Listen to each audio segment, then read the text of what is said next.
Cherish Nance, and I'm here to talk to you about the appendicular skeletal system, which is a makeup of 126 bones out of the 206 bones in the skeletal system. But we're only going to talk about 25. So here's a list of the 25 bones that we're going to talk about today. And we're going to start with the humerus bone, which is this big long bone right here. It's the humerus bone. And within the humerus bone, you have the greater tubercle, which is the top part of the bone, and then you have the lesser tubercle, which is like towards the bottom of the bone. As you go down, you'll see that there's two slightly smaller bones connected to the humerus bone, and this bone right here on the outer side is your ulna bone. I always am able to identify this bone because I look at how it extends to the top of the humerus bone, and kind of like has like a hook to it, and it goes all the way down. And then this is your radius bone, and the radius head sits right up under the humerus as well. But it's kind of hard to tell because you have the extension right here.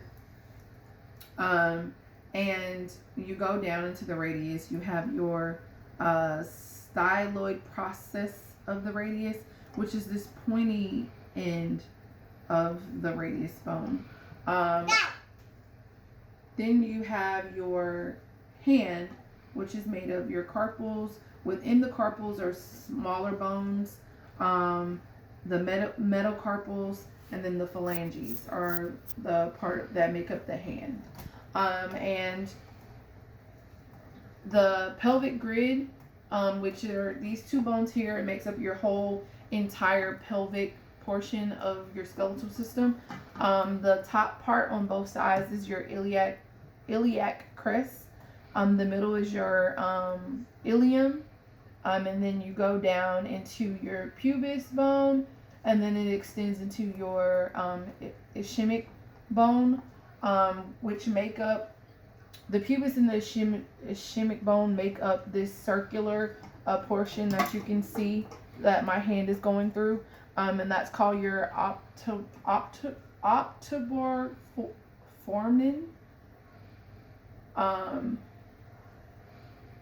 And from there, if you look at your two femurs,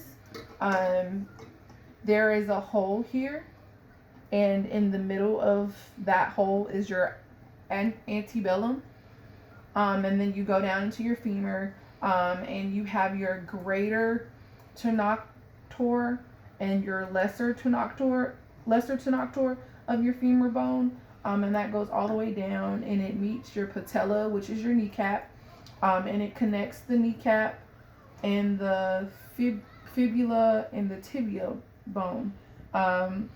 The fibula bone is the skinnier bone on the outside portion, and the tibia bone is the bigger bone on the portion. And then you get down into your tarsals, your metatarsals, and your phalanges. But this protrusion part of the bone is known as your talus, and it's just where your tibula and your foot meet.